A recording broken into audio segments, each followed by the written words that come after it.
everyone. So I wanted to welcome you guys back to my channel. I hope that you guys have had a wonderful day and week so far. As you can see, I'm shooting outside today. It is a beautiful day outside. It's a nice breeze, so I was like, why not shoot on the patio today? So thank you again for tuning in. Today I wanted to kind of talk to you guys about pursuit of the conversation in regard to needing help. Um, when you kind of feel off mentally, the first thing that goes through your mind isn't, oh, I need to talk to somebody. So I kind of wanted to go over with you guys the importance of talking to someone, whether it be a counselor, a pastor, a family member, a friend, a co-worker, or even a complete stranger that you just strike up a conversation with. I kind of just wanted to stress that everyone needs someone, and don't always feel as if you need a family member. That's the person you have to confide in, because as you grow and go through this journey of learning how to handle your mental health and emotional health and things like that, you'll realize that a lot of the times that help comes from outside. It's not always from within, from the people we would want it to be from. So you just have to be receptive no matter where it comes from. So that's definitely something that's really important. I can personally say that when I first realized I was struggling mentally, I was a small kid. I was about 8 years old. My grandma had just passed away. My mom and dad were going through marital issues and, heading towards divorce. And so 8 is a pivotal age. And so going through something as traumatic as losing a loved one and being in a toxic household, it definitely takes a toll on you. You don't feel like you have anyone you can go to. And so many of us have experienced childhood traumas that kind of put us where we are now, which is why we are struggling with our mental health. And so first things first, recognizing that you need help. And second thing is not being ashamed of needing help. Not allowing anyone's thoughts or perspectives on mental health to sway how you feel and decide what you need for you and your life and your situation. Everyone's different. Everyone carries their stress differently. Everyone carries weight and struggles differently. So one person, they may not need to confide in anyone. They may be able to kind of work through their issues themselves, which is great. I know a lot of us wish we had that capacity. And for certain situations we do.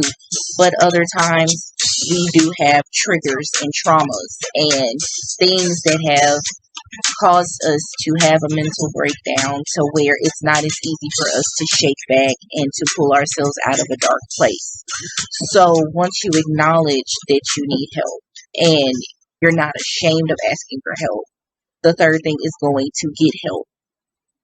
I know personally in our community with Black Americans, we have such a stigma on receiving any kind of help, whether it be for mental health or financial health. It's almost like a pride thing, and we grow up saying, oh well, if you don't acknowledge it, then it doesn't exist. It's not something that should be discussed within the household, and I want to destroy that completely. Please talk. Do not bury things. Don't keep secrets. Those things fester and become so toxic to not only you, but the people around you. And once it grows inside of you, it's hard to break loose of it. So talk. For us that are parents, encourage your kids to talk. Allow them to express how they feel and their emotions so that they can know, hey, it's okay to ask for help. It's okay to talk to someone to get an understanding of how I'm feeling, because I don't understand how I feel. And that's really the gist of mental health, is not completely understanding the way you're feeling or not understanding why certain things happen. It's just your mind can't grasp what you're going through. And so it causes this array of emotions that puts you in this place that makes you feel alone and closed off and misunderstood and unworthy of anything that life has to give. And so you definitely want to try to break that cycle, especially if it's something you know has been occurring in your family, your household, in any type of relationship. You want to break that because that's not something you want to carry over, and it definitely won't help you heal. Nor will it help the next person. You can't really, be the best version of yourself for your children or your spouse if you're not the best version of you for you. So you definitely have to take time to evaluate the situation and do what works best for you. Um, if you feel you need help, there are so many outlets that you can receive help from. If you're not comfortable going to a therapist or a counselor just yet, there are hotlines you can call. I'm available. I have my link on my website. I have Messenger on my Facebook or Instagram.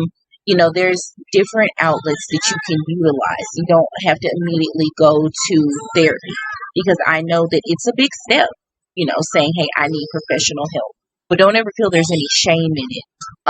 It just takes a lot for you to grasp this is something I need to do. But once you do it, the benefit of it outweighs any doubt that could have been in your mind. And when you can the see the results and seeing the fruition of the things you're working through and your prayers and things being answered, you see that with your own eyes, it totally changes your perspective of it.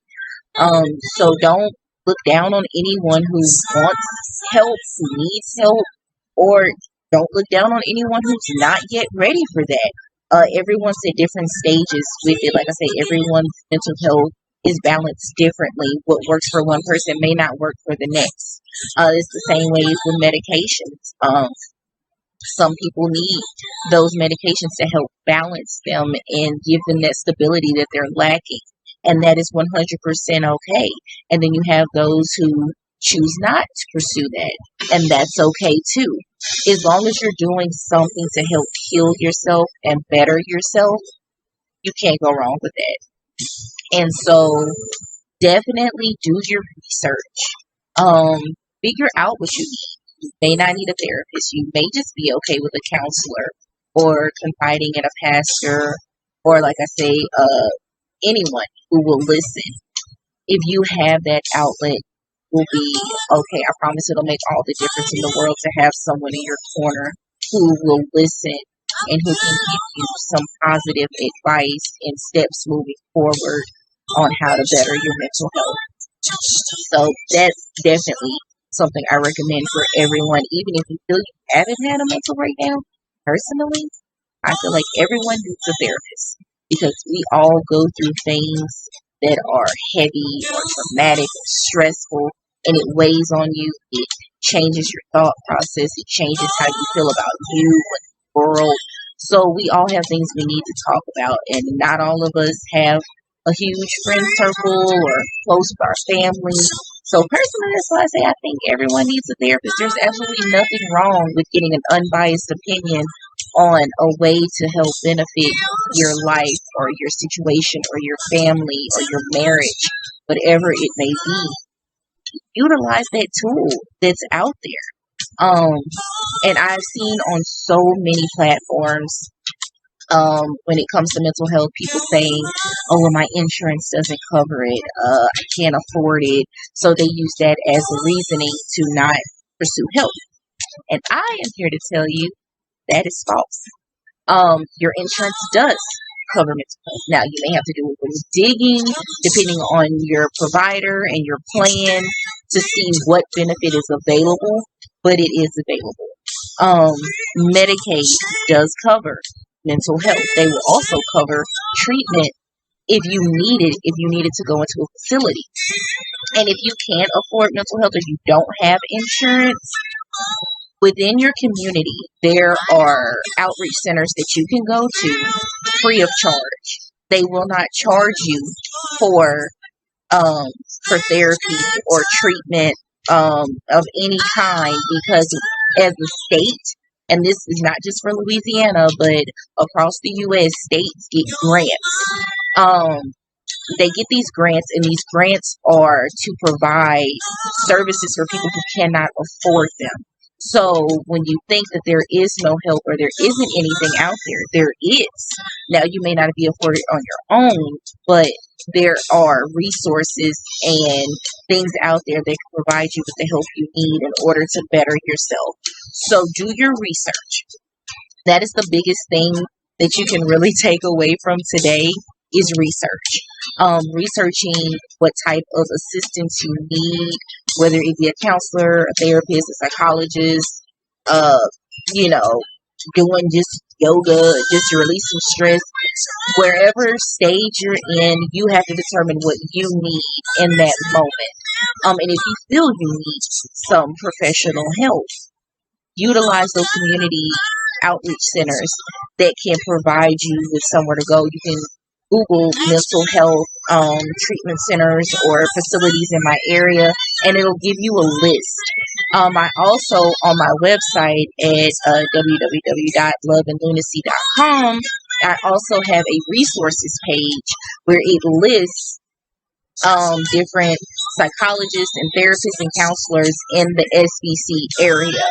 I'm working on trying to expand, get a list for the Arklatex because I know a lot of the times people don't have time to research or they just don't feel like it, and that's completely understandable. So I'm trying to provide those tools for you guys. If you don't feel like doing it on your own and you just don't have the time, take time, visit the website, and see, which one sounds like it would work best for you. And then if you pick someone from the list, still research them. Call them. You can do interviews with your therapists or your counselors to see if they're a good fit for you. Find someone who aligns with where you are in life, whether it be, you guys having the same religion or the same background, things like that. Those make a difference for a lot of people. I know personally when I was picking my therapist, that was something that was very important to me. Is someone who is on the same views as me, so that way I can have a better understanding, but also not being biased to me just because we have those similarities. So it's very imperative to do what works for you.